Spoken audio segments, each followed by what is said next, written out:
Hello and welcome to the Churros y Tácticas Podcast.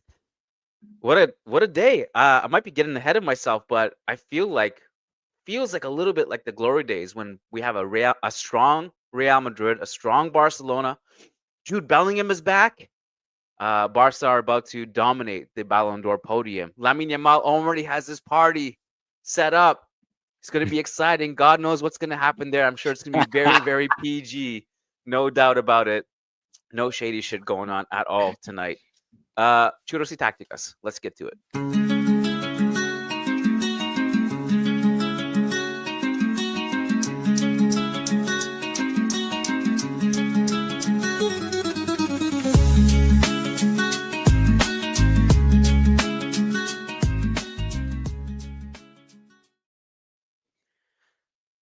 Diego Lorijn, I have to be very honest with you. I'm woefully underprepared for this podcast, outside of anything Real Madrid related, because I was traveling all day yesterday, and it was like a very rare situation that none of my flights had Wi-Fi. So I was literally in the dark, like the Stone Age, for almost 24 hours. So I know nothing. I didn't watch anything outside of Real Madrid, bar a few highlights here and there. So I'm gonna have to ask you for help to piece this together. But yeah, how are you? How are you doing? You know that woefully unprepared and churros y tácticas go together like wine and cheese, my friend. That is the crux. That is what the foundation of this podcast. No, in all honesty, though, fear not. I've got you covered, man, especially on the Barca front. I mentioned that I did catch Atletico's draw. Cholo Simeone having a very, very tough time indeed. Cholo is like incapable of picking up a win so far. As just trying to pull up the standings, I think I saw them all the way down to 12th. Kiyan Sobhani, Atletico getting off of a rough start in La Liga Santander, La Liga EA Sports, I should say.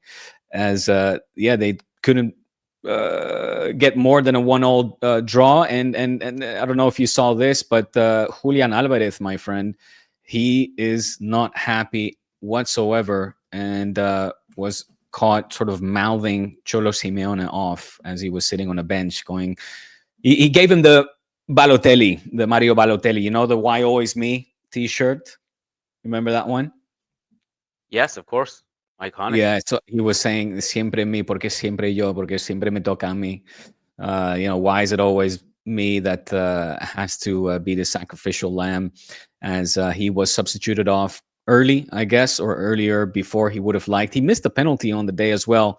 Again, so San Moix, we know that's a difficult ground, of course, but a 1-0 for the Colchoneros, and they're down at 12th, man. They are 9 points clear from the top, from the Huats, from Real Madrid.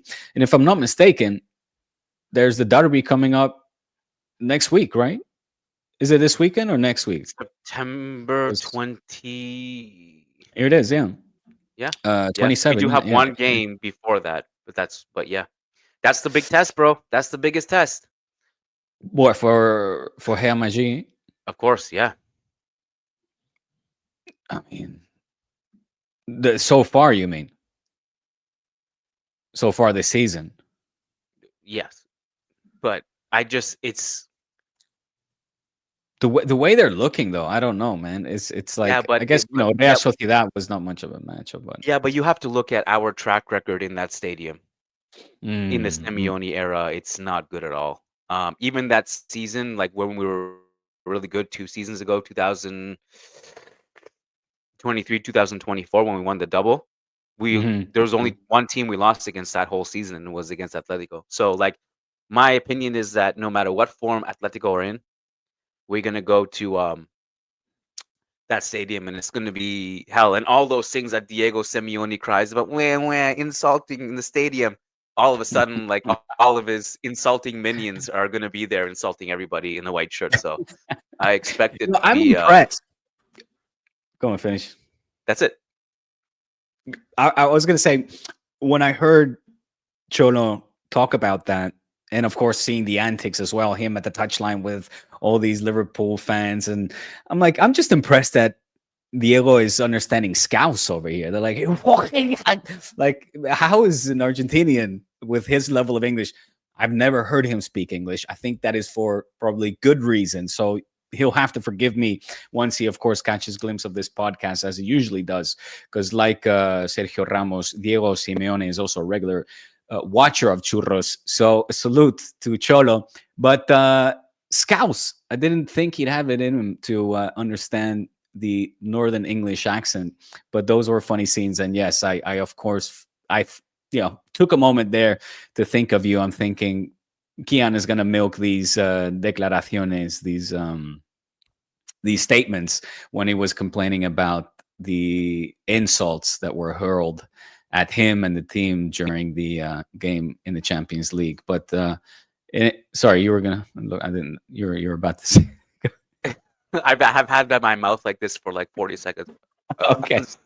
Ready to say no. I mean, I don't have anything insightful to add other than everyone is okay with insults and calls everybody soft until it's their turn to be insulted, and then the tears come out. But apparently that dude has a storied trouble making past in stadiums, and I think he's been banned before, and he's back now, and now he's starting some shit. That's my.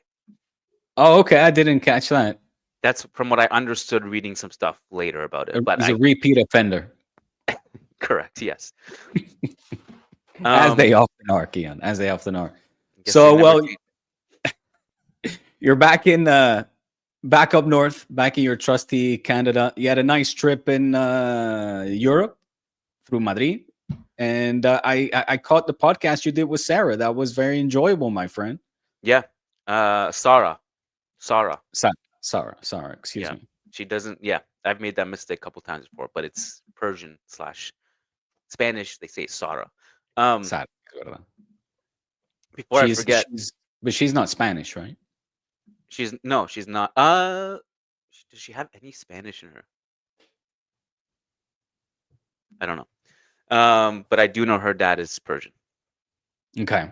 Persian Canadian, just like me. It was a fun dialogue. It was nice to see you sit down with a reasonable culé, unlike this radical fanatic over here. By the way, I'm sorry to disappoint all of your minions that I'm still here, still doing this podcast, 8 years running, my friend, or my friends, I should say. And but I would love to get her on, man. I would like to be able to pick her brain a little bit, understand from a deeper level what made her culé and what it's like for her. I lived in Madrid for 4 years, so I know what it's like to be a culé in the nation's capital. But get her on here, man. Get her on Churros. Well, why don't we all? If you're gonna come to Madrid next month, we can all sit together. Have a churros. How about that? That's a date, my friend. We are going to do Sarah, if you're listening, take note. They quick comment from Zubair in the chat, who's reminding me to point out, don't forget to tell everyone to like and subscribe. I'm notoriously bad at this. Please like, subscribe. This is being co-streamed on Diego's channel too, D-Spot. Go and subscribe to both channels if you're not subscribed already. Hit like. It is zero effort on your part and helps the channel. Thank you so much. So where do you want to start? I'm going to let you lead this one because, as I said, I only watch Real Madrid. I saw highlights of Barca. Do you agree with my statement at the beginning of the podcast? I don't think Real Madrid are quite there yet, but I'm just going based on some encouraging signs. But do we have a strong version of both these teams right now? Yeah. I do agree with that. I mean, Madrid are not dropping points. I think it was from what I caught a easy day, or let's say, easy day in the office, a comfortable day in the office.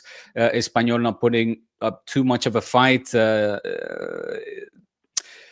No controversy, which was a good one, a big relief in that sense, that we don't need to sit here and discuss anything that makes people uncomfortable now. But, I think this is a solid Madrid that is going to continue to pick up more points in threes than not. Not a wild take in any stretch of the imagination. But what I'm trying to say is that at some point in time, and I agree, and I'm going to refer back because I thought it was a astute point as well.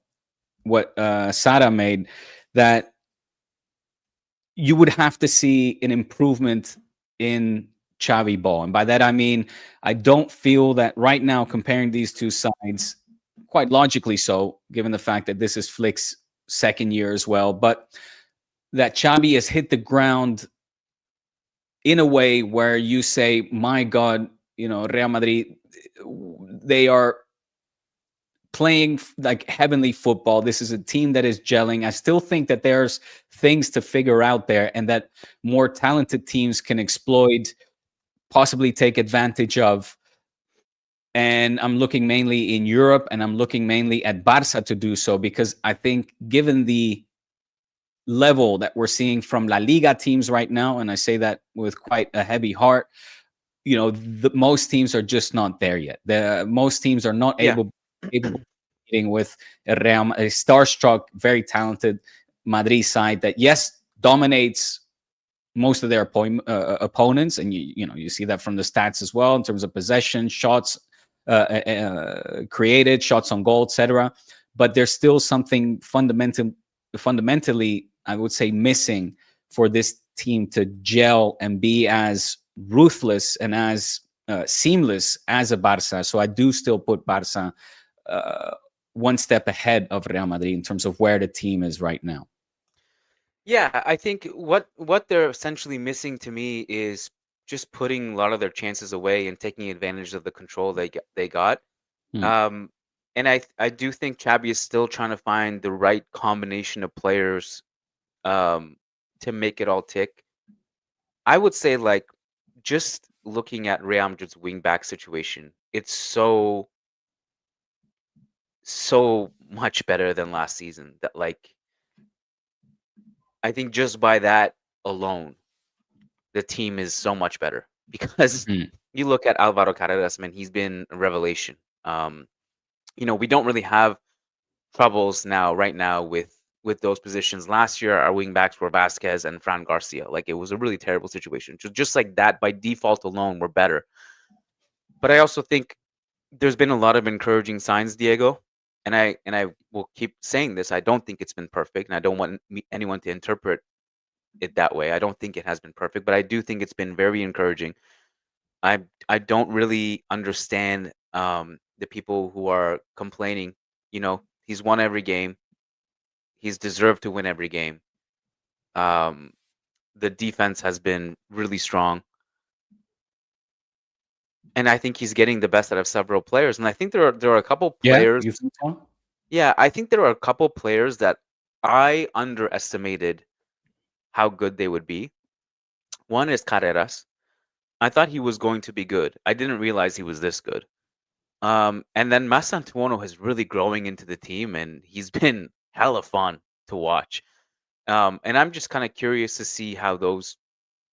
I mean, Carreras is a starter. Now Bellingham's back. We'll see what happens to Mastantuono. But even if Mastantuono does get benched, he's not going to be losing that many minutes. I don't think, the way he's been playing.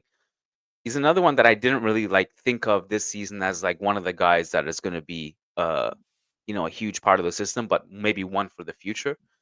But he's been very prominent so far, and he's looked better every game. So it's kind of interesting that there are a couple players there that I didn't expect them to be as important as they've been. So, yeah, I think Mastantuono needs more time. Really, it's clear that the glimpses and I know what you mean, that every time he touches the ball, there's sort of like an anticipation and this electricity that. Oh, you saw me say that, huh? Man, you know my content better than my myself. I didn't see you say this. This was a take of one of the pundits a few weeks back. Who was already. It? They stole my take. That's my take. I literally used the word electricity. That's my take. Well, but the funny thing was that it was, and I made a quick reference to it on the podcast. It was about this caño that turned out to be a not caño, because actually the defender intercepted it. But the crowd is on their feet, and even us was kind of putting an article out there saying, look at how excited the crowd is getting over this caño, and that's when I mentioned, I feel like there's almost a sense of desperation to cling these hopes of the Madridistas onto this young player, who I get is electrifying, who I get is exciting, but I think still needs more time to be not a finished and polished product. Obviously, he's young, he's 18 years old, but to have the impact, like don't give him that kind of pressure, is I guess what I would say. And maybe he's Lamine Yamal-ish in the sense that, well, he doesn't feel that kind of pressure, or he welcomes it and shrugs it off, and he's able to handle it. I guess what I'm saying is, if moving forward the player continues to not be or have as many successful dribbles as the crowd might want to, we know that the Bernabeu can be a very impatient crowd. How long will they be able to stay patient and keep up this anticipation and excitement for a player that, again, is not finished, still needs time to gel in? Meanwhile, and I kind of want to digress now and deviate into this topic here, which caught my eye, because what's going on with Vinny and Xabi, man? How worried are you about the two not really gelling? Because from what it looks like, it seems, and I don't know if you saw these images, Kiyan, maybe I'm speaking here out of turn, but video footage has shown the two having a dialogue, and dissatisfied Vinny kind of shrugging him off, walking away from Xabi Alonso, and walking down into the team tunnel. Are they reading too much into this, or is something brewing under the scene here? I don't think they're Do you know reading too much. the images I'm reading? I'm referring to here. Yeah. Okay. And I was there, but I didn't see them that night. But I saw them later, obviously, because we can't really see what's happening. We don't have replays. But I think there's a few things here, man. This is a big can of worms to open, but one is that it's pretty normal for players to be emotional when they are subbed off. A lot of players feel like they're making a difference. They want to make a difference. They want to stay on. They want to help the team. They believe in themselves, and that's totally normal and natural. I think every player in football history has gone through that. Have gone through that my whole life. So that's totally normal stuff. And Xabi said, Mastantuono had the same reaction. Like, he didn't want to be subbed off. So it's not just Vinny who doesn't want to be subbed off. Everybody wants to play. But of course, because his name is Vinicius Jr., there's, this is going to be a bigger story. And, I had many conversations this past week with various people. And from what I know, Vinny's camp has a totally different interpretation of what's going on than what I think is actually happening. And I think Xabi Alonso's reality is much more different than Vinicius's reality. And I think you can kind of guess why. The reason why is because Xabi Alonso has a lot of things he's trying to address. He's trying to introduce like a dozen new tactical concepts. It's going to take time for him to do that. It's kind of one by one. In the meantime, this is really a totally different base of players than last season. There's a totally new group of players. I know, like, you can say this is largely Ancelotti's squad, but it's really not. Like, I mean, look at the players who are starting in this team: Dean Howson, Carreras, Mastantuono. Vinicius is not starting every game. There's a totally just different set of ideas and new players that he's trying to make it work. And I don't think he sees Vinicius as a surefire part of that starting core, that nucleus. Mm-hmm. And my thing has always been that we have to let the coach decide and have full control over everything he's doing. How much in the past at Real Madrid have we complained that the coach doesn't have enough power? That he kind of is just the guy who is the middleman between the board and the stars, and he has to appease the board, he has to appease the stars. And there have been periods in Real Madrid history where we just need someone who has the experience, the resume, the ideas, and the balls to just do whatever he wants without anyone interfering. We had that in people like Mourinho. Now we have that with Xabi Alonso, and you just have to let him cook. and you have Is to that be a okay. problem though, for Vinny? Of course it is. Hmm. Yeah, because he wants to start every game, just like Mbappe does, but he's not getting the same kind of untouchable status as a Kylian Mbappe or an Aurelion Tchouameni or a Dean Howson or whoever. And I've made this point, obviously, and this is not, this is not a unique point of view. I think everyone understands this now, that it's not rotation. Mhm. Rotation is part of it. It's not that he's not rotating. Of course, he's rotating. Don't get me wrong, but there are pillars of the team who are not getting rotated. Mbappe is not getting rotated. Tchouameni is not getting rotated. Carreras is not getting rotated. And go down the list of those guys who are just not getting rotated. And the rest, Xabi is letting them fight it out. And Vinicius is among those players who are not in the quote unquote pillars. And mind you, it's September 22nd. The amount of things that could change from now until the end of the season are just limitless. It's still on the table that Vinicius could become one of those starters and gets into like this undroppable form. But I don't think he's at that stage yet. And that's on Xabi to ultimately decide and figure out. It's on the table. But you are right to point out that, is this going to be a problem or a distraction? Yeah, I think it's going to be. Like, especially if the team loses. Like, can you now I'm going to just make up scenarios, okay? So everyone understands this exercise. These are made up scenarios and hypotheticals and not what I'm saying was going to happen. But let's imagine you go into the derby next week or in the Clasico next month or Liverpool in December or November, sorry, and Vinicius doesn't start those games and you lose. Like, can you picture the media scrutiny that will happen? Can you picture the noise that will come out in that situation? So these are all things that you have to deal with. And my thing has always been, so long as you're winning, you're gonna keep those situations tempered, But that's what's gonna happen at Real Madrid. My camera's freaking out. Could you see a scenario where he is either forced or demands to be transferred and packs his bag in a winter transfer market? No way. Winter transfer market, a player of Vinicius' caliber. When was the last time that happened? Never. I mean, Ronaldo, no? Original OG Ronaldo left Madrid in the winter transfer, didn't he? Did he? When he went to Milan? I think so. Okay. Well, I'm curious. I'm just gonna look it up. But the point is, it's not gonna happen. Right. Well, I'm saying, like, but what if that just becomes a, unsustainable situation to have somebody with. You're right, by the way. January 2007. Right. Ronaldo. Yeah, I seem to remember that. Yeah.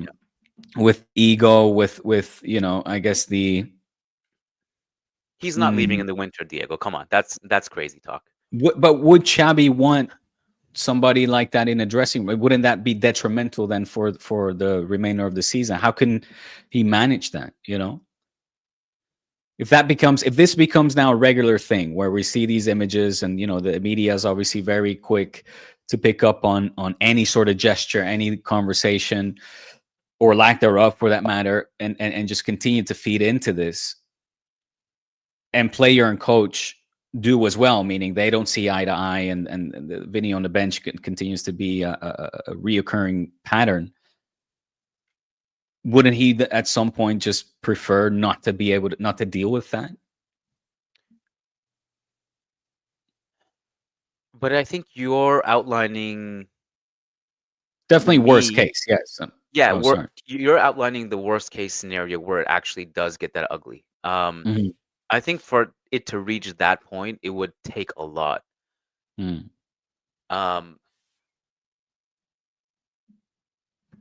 and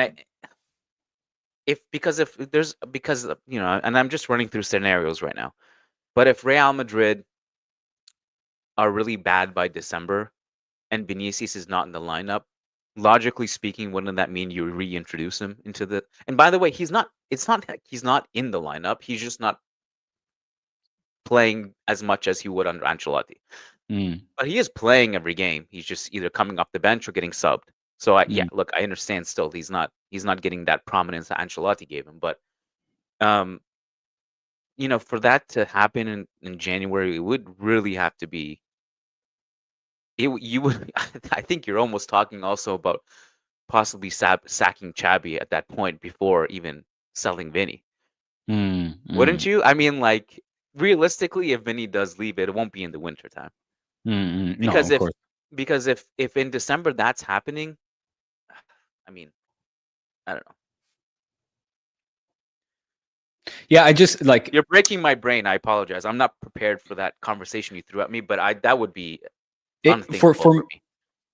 I hear you, and for me, like we're talking about a scenario where Madrid lose at the same time. I'm wondering, even if Madrid win, and it means sacrificing a Vini to put on the bench, is that something that would be sustainable? Is that a pressure cooker waiting to explode? And if so, when?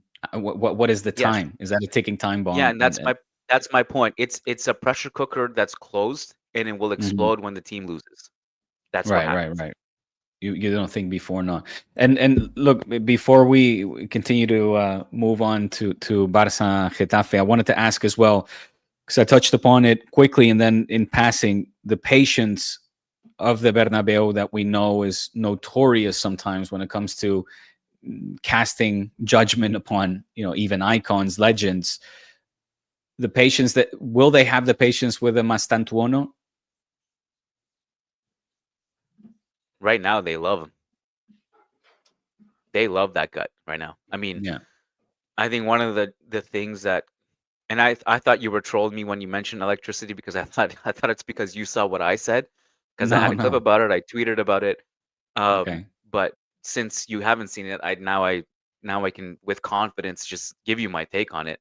One of the things that struck me being at the 2 games this past week was that every time he got the ball, there was just like anticipation. There was like, whoa, like we're so excited to see what's going to happen.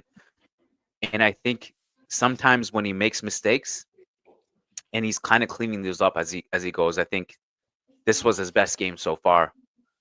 Against Marseille, he did a lot of crazy stuff, but he also made some mistakes at the same time. And then this game against Espanyol, he was just pure terror. But one of the things that is special about him, and this part of his game I really didn't know about when we were doing the scouting reports, we were watching stuff, and even the Argentinian guy who I interviewed for the podcast, he was like, the one thing I'm not sure of is he gonna defend the way Xabi wants to do.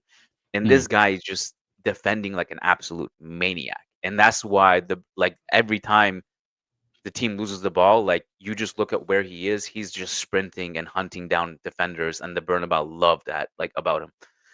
So I think that's why when you talk about growing pains and stuff, because he is literally younger than Vinicius was when Vinicius was promoted as a starter by Solari. He's still in that he just turned 18.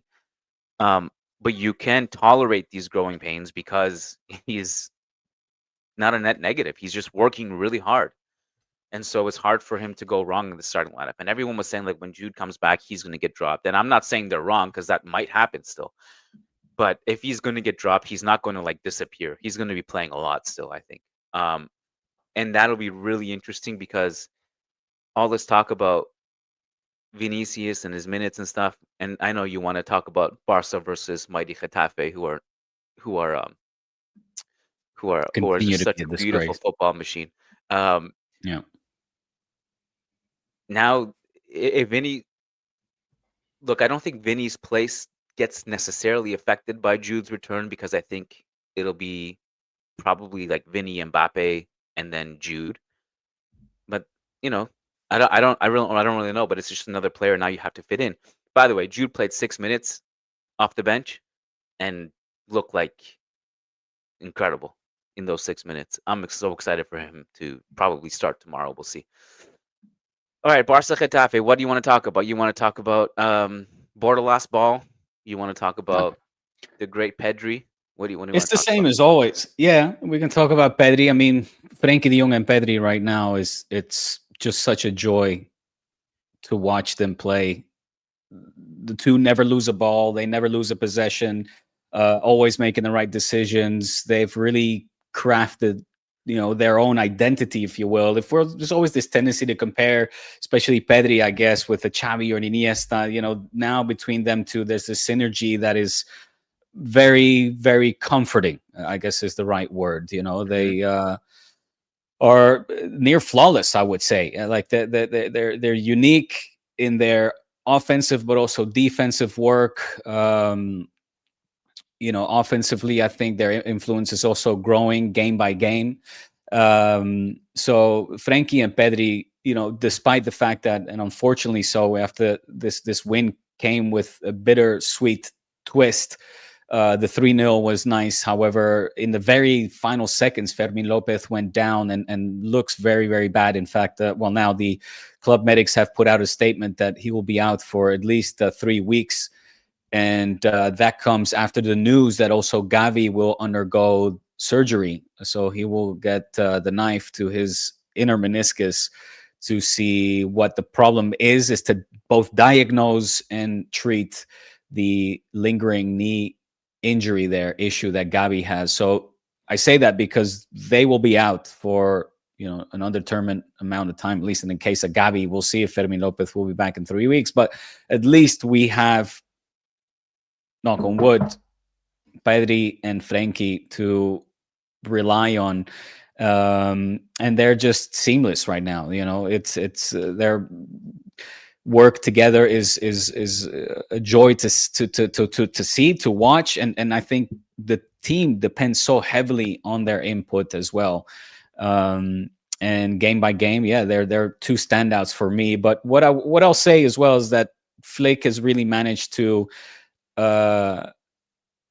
show why he's such a unique coach. We talk about the versatility of a player like Eric Garcia, who just last season was literally accepting a move to Girona, said, my time here at Barca is finished. Let me stay in Girona. Had to stay due to the financial circumstances and everything. We needed a player like him. And whether he plays at right back, left back, defensive pivot, and now even at center back, you're looking at an Eric Garcia that is one of the brighter players out there. Through his boots and quick thinking grew the 2-0 as well. And he's, it's quite mesmerizing to see how influential he's become upon the game. And collectively, I would have give this team performance, just a 10 out of 10. We could have scored more goals. But defensively, I mean, Getafe, they produced nothing, literally nothing, no shots on goal in the first half. It was domination from beginning to end. And has Getafe produced a shot on goal in the past 10 years? You can't ask Bordalas those questions. He gets offended very quickly. And I also don't get... Said, by the way, what he said was he talked about the budget difference. Yeah. My immediate thought was, well, you know who else has no budget? Rayo Vallecano. Mm-hmm. But look, everyone has the thing. Sorry, I cut you off. No, it's I was going to bring that up as well. Ferran Torres kind of, he was asked about Getafe. I think they had 20 fouls and on Barca, and there were nasty fouls as well. It was classic Getafe in that, the bullying style of football. There's images that are now, being shown where Lewandowski is literally just getting shoved around like a rag doll. And the one where he gets passed around by two players. That was hilarious. I didn't see the game, but I saw that highlight. I was like, that's my team. I'm a Getafe supporter now. It was quite amusing to look at, but not amusing when, just clear fouls don't get called. I mean, they could have been left with less players. The referee, I think, although not as bad as usual, was quite permissive in that regard, and kind of handed out a yellow card early on that I think set the tone for the remainder of the match. So it wasn't as frustrating as it could have been. But you're playing against a side that is just not interested in playing football, and that is highly, highly frustrating to watch. But anyway, let me finish out my standout individual performances and players here. I think a shout out needs to be given to Gerard Martin, a player that many deemed not even La Liga worthy. worthy last season, is now showing that he is very much a dependable player. And even in the starting 11, could be a very useful, productive player for this team. He showed it as well on the big stage in last season, and his evolution. I think we got to give credit to both player and the coach in that regard for giving him that confidence as well. Joan Garcia continues to be one of the best players. Just such a so reliable. Such a reliability in between the three sticks. It's very comforting to reuse that word again, to be able to count and feel assured and rest assured with a goalkeeper with the qualities and shot stopping abilities of Joan Garcia, which I don't think we've enjoyed and seen in quite some time. So he was brilliant yesterday as well, with the odd but one or two chances that Getafe did have on goal.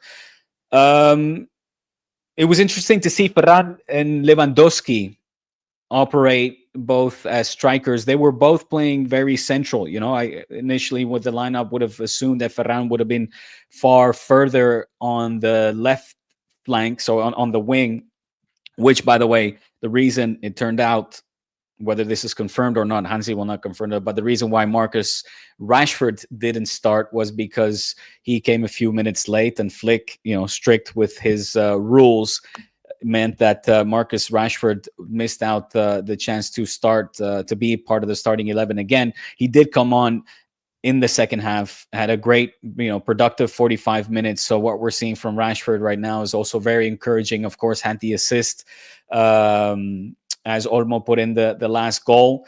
But I thought the pairing between Lewandowski and Ferran was interesting.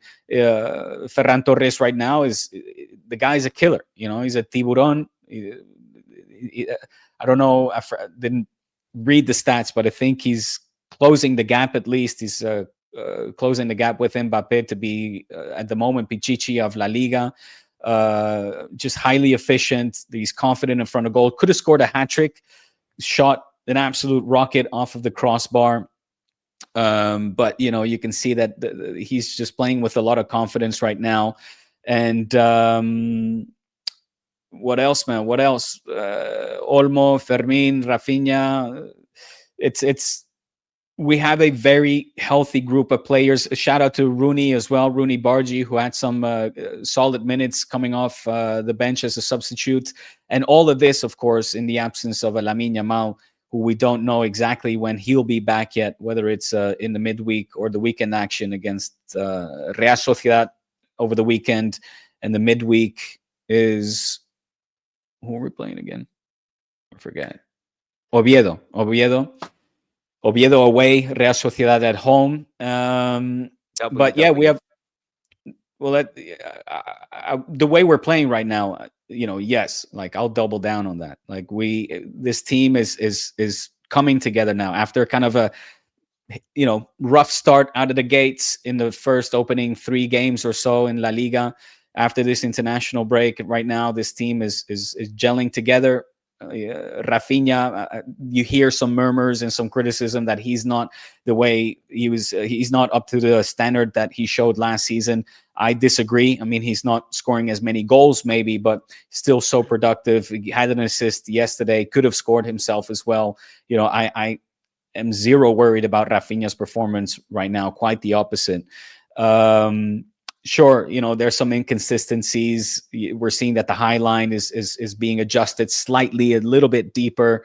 I think that is benefiting us as well in terms of conceding less chances and goals for the moment. So, whether all the players in the back are fully in sync and gelling is kind of remains to be seen, especially when we face sturdier and heavier and more talented opposition. That's something that last year was an incognito, if you will, until we played Madrid's and the Atletis and the Champions League opponents, the Bayerns, etc., which were tests that we passed with flying colors. So right now I'm kind of like, let's bring it on. We're coming together. The new players, the Marcus Rashford, Joan Garcia, and even Rooney Bargi are clearly able to adjust to what Hansi Flick is expecting from them.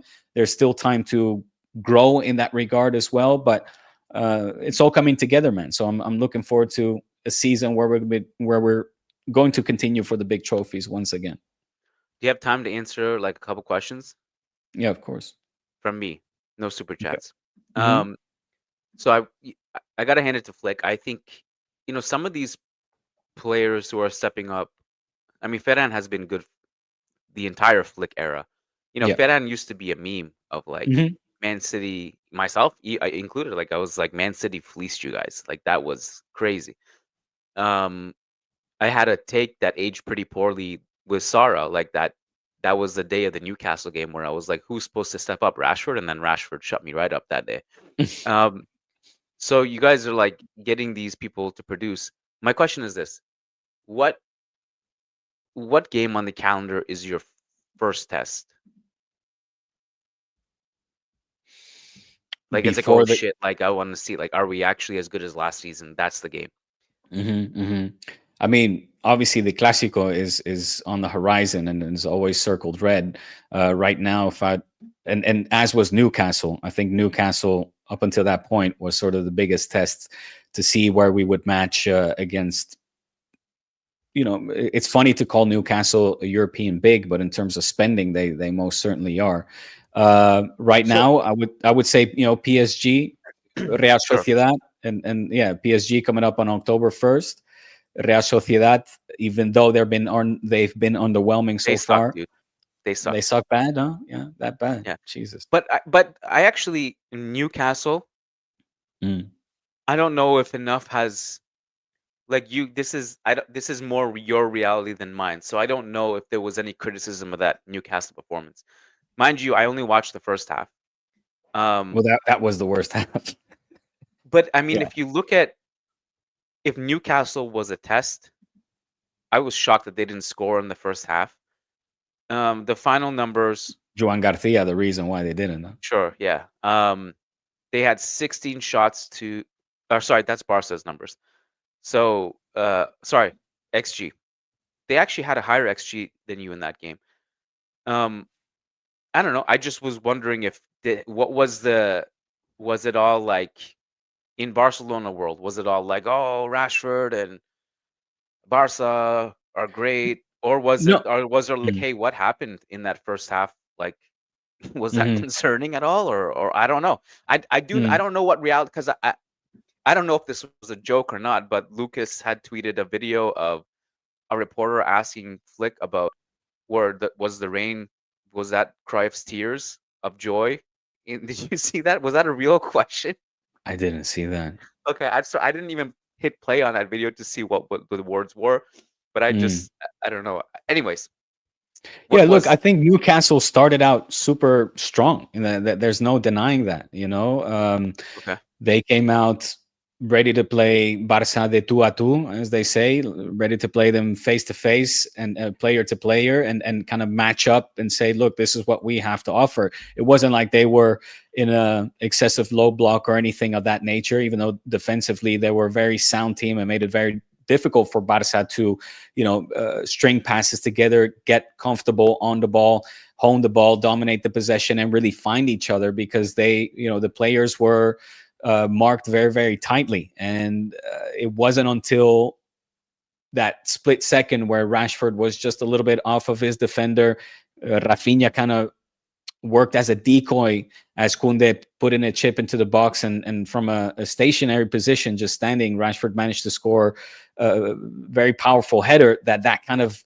really pulled the tie and swayed the balance over and the momentum into Barca's way, where it was like, holy shit, like we got a goal, and that just rejuvenated the team. It gave them the energy, but also the confidence needed to sort of face a Newcastle that was a little bit, I think, stunned in their tracks and a little bit, desesperado, like a little bit desperate, if you will, or kind of clutch on to as to why or how was it possible that they were trailing Barca after a very solid 45 minutes, and that's when Barca just went into the next gear and started to kind of steamroll, and that's when we saw more chances being created. And Rashford, I mean, it's individual brilliance that brought in the second goal for Barca, because that goal, you just have to tip your hat off and say, take a bow, son, take a bow, because there's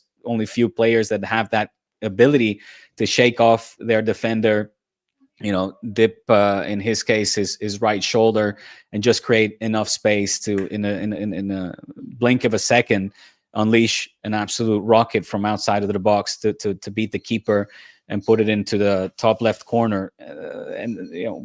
That was game set. I say that was game set and match. It wasn't really, because then in the final minutes, Newcastle did make a very real effort into clawing their way back into this game. And when they scored the 2-1 with still like 7 minutes of injury time remaining, they were nerve-wracking. So I think that, had a draw wouldn't have surprised me in this game. I was very happy to have walked away with 3 points. I felt that it was deserved, but if it had ended in a draw, I would have also been like, well, Newcastle did a lot of damage to us, or showed that they are a tough enough side to compete against the likes of a Barca, to have walked away with a point. So, it was one of those games. But yeah, also, I mean, look, last thing, Kiyan, it's not easy to play in England, in St. James's Park. It was a great atmosphere. There were a great crowd that was on. That were they were behind their fans, and also that, I'm sure, had something to do with it. I mean, in the end, Newcastle was playing at home. Barca PSG October 1st is the one I look at, obviously. That's massive. It's a big one. Not consequential, because it's the group stages and you guys are going to qualify, we know. But just as in terms of like, they have players who can capitalize on those chances that Newcastle couldn't. So I'm curious. Yeah. Obviously, like you mentioned, Classico, I'm cautiously curious about it, because on one hand, I think, this is a better equipped Real Madrid team to beat Barca than they were last season. On the other hand, I'm shocked at how inferior Real Madrid were to Barca last season too. So I also can't get optimistic about it either. But I'm just keeping an eye on it. That's all. I also have to go. Yeah. So it was a pleasure catching up. Always. You and I will be back for our patrons over on patreon.com/Churros y Tácticas. Once a week, everyone submits questions. We answer all of them. It's a ton of fun. Our patrons are literally amazing. Thank you guys for being a part of it. Looking forward to meeting some of you guys. Some new patrons. Please sign up, submit questions. We'd love to hear from you. Diego, thank you very much, my man. Appreciate it. Always, buddy. For sure. We'll catch you on the next one. Join us on Patreon. All right,